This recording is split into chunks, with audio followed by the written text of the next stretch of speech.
আজকে ঐতিহ্যবাহী সেই কান্ট্রিনেট বাজার গরু বাজার আপনারা দেখছেন ঈদের আগের দিন আজকে এই বাজারে গরু থাকার কথা ভরপুর। সেই ক্ষেত্রে আমরা লক্ষ্য করতে পারছি যে এখানে গরু নেই, ক্রেতা আছে। এই বাজারে ক্রেতা আছে,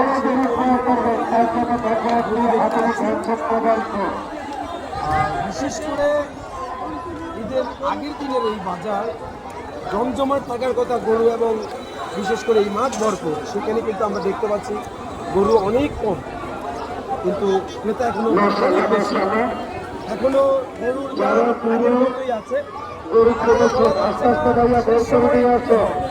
যারা কিনে ফেলেছে